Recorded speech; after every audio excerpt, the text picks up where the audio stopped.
Selamat malam Miss Amel, saya Olivia Amanda Elpas dari kelas 12 MIPA 2 nomor absen 22. Hari ini akan menjelaskan mutasi dan rekayasa genetika pada merak bicolor. Selamat menonton. Pada suatu hari yang cerah, Benny dan ayahnya pergi menyegarkan pikiran ke kebun binatang. Di sana banyak sekali hewan yang dapat dilihat. Saat sedang berjalan, tiba-tiba Benny berhenti di depan suatu kandang dan tampak terpesona dengan hewan yang ada di depan kandang tersebut. Ternyata Benny berhenti di depan kandang merak. Beberapa saat kemudian, Benny terdengar sangat terkejut dan memanggil-manggil ayahnya. Ayah, merahnya sedang apa? Warnanya indah sekali. Tanya Benny kepada ayahnya. Dan ayahnya menjawab. Oh, merak itu lagi melebarkan ekornya, nak. Jawab ayah. Mereka pun menetap di situ selama beberapa saat menikmati keindahan dari merak itu. Kemudian Benny kembali bertanya kepada ayahnya. Kenapa merah itu berbeda dengan yang tadi kita lihat? Wah, ayah juga kurang tahu, nak. Jawab ayah. Tak lama setelah itu, terlihat ada seorang wanita menggunakan seragam zookeeper sedang berbicara dengan anak-anak lain di sana. Dan Permisi kak, aku mau tanya. Silakan sayang. Kenapa merah yang ada di kandang itu berbeda dengan merah yang ada di kandang lainnya? Merak yang di kandang itu adalah merak bicolor, dan coraknya memang berbeda dengan merak yang biasa kita lihat. Bagaimana bisa begitu kak? Untuk itu, ayo ikuti kakak dan akan kakak jelaskan lebih lagi. Kalian pasti penasaran mengapa merak tadi memiliki corak yang berbeda dengan merak lainnya. Merak tersebut adalah sebuah rekayasa genetika.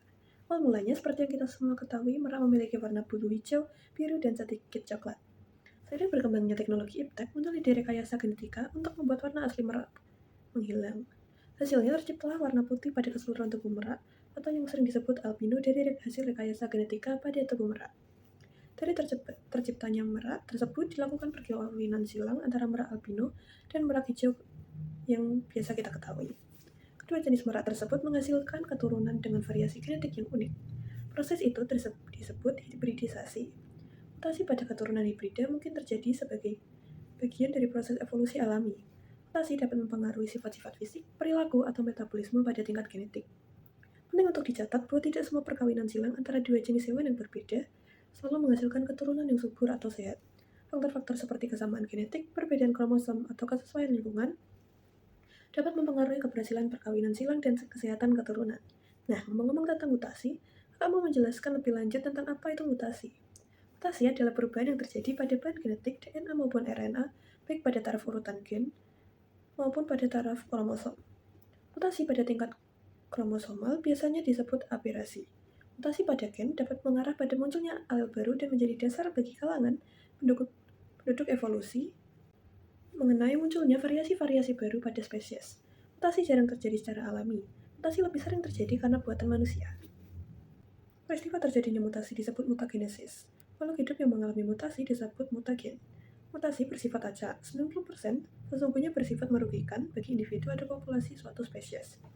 Dikatakan bersifat merugikan karena menimbulkan perubahan pada suatu karakter dari keadaan yang biasanya padahal karakter itu sudah beradaptasi selama jutaan tahun terhadap lingkungannya.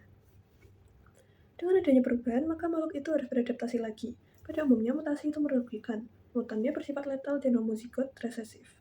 Namun, mutasi juga menguntungkan. Di antaranya, melalui mutasi dapat dibuat tumbuhan poliploid yang sifatnya unggul. Contohnya semangka tanpa biji, jeruk tanpa biji, buah stroberi yang besar, dan masih banyak lagi. Mutasi ini juga menjadi salah satu kunci terjadinya evolusi di dunia ini. Terbentuknya tumbuhan poliploid ini menguntungkan bagi manusia, namun merugikan bagi tumbuhan yang mengalaminya. Karena tumbuhan tersebut menjadi tidak bisa berkembang biak secara generatif. Mutasi dapat dibagi menjadi beberapa jenis, yaitu mutasi titik, merupakan perubahan pada basa N dari DNA atau RNA. Mutasi titik sering terjadi, namun efeknya dapat dikurangi oleh mekanisme pemulihan gen.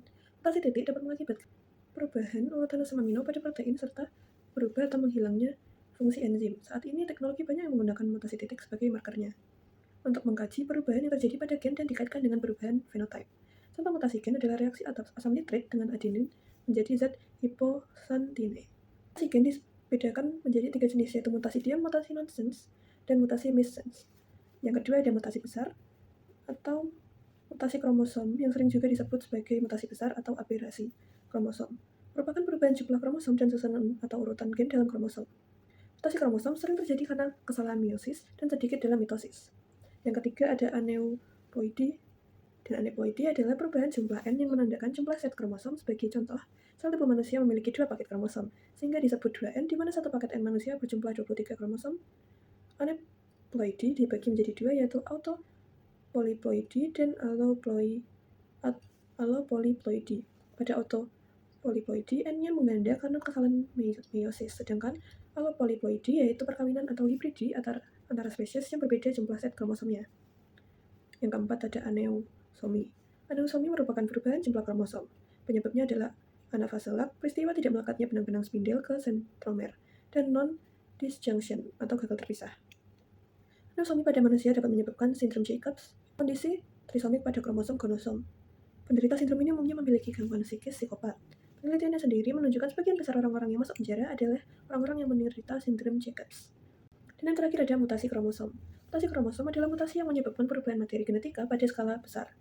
Dilansir dari bbc.co.uk, ada 4 jenis mutasi kromosom, yaitu penghapusan, translokasi, inversi, dan duplikasi. Penghapusan atau deletion adalah hilangnya bagian dari kromosom saat proses meiosis individu. Penghapusan dapat menyebabkan kematian individu dalam bentuk zigot ataupun kematian pada usia dini. Selain penghapusan, ada juga penyisipan atau insertion.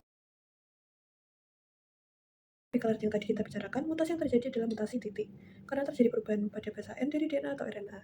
Adapun ciri-ciri lainnya, antara lain perubahan yang terjadi pada bahan genetik DNA maupun RNA, baik pada taraf urutan gen disebut mutasi titik, maupun pada taraf kromosom. Yang kedua, mutasi pada tingkat kromosomal biasanya disebut aberasi. Dan yang ketiga, mutasi pada gen dapat mengarah pada munculnya alel baru dan menjadi dasar munculnya variasi-variasi baru pada spesies. Sebelumnya sudah kakak jelaskan jenis-jenis dari mutasi. Nah, ada satu sindrom yang menyebabkan pengidapnya memiliki gangguan psikis psikopat, yaitu sindrom yang disebabkan oleh aneuploidy, sindrom Jacobs. Jika orang di sekitar kita ada yang memiliki sindrom tersebut, segera disarankan keluarganya terdekat untuk membawa orang tersebut mendapatkan penanganan terapi. Sayang sekali waktu kita hari ini sudah habis. Nah, hari ini kita sudah banyak belajar tentang mutasi Merapi-Color dan banyak ilmu lainnya tentang mutasi. Semoga semua yang telah kakak sampaikan dapat berguna untuk kalian. Umur kakek sudah menua namun tetap mencari kekasih. Semoga bermanfaat untuk semua. Saya undur diri. Terima kasih.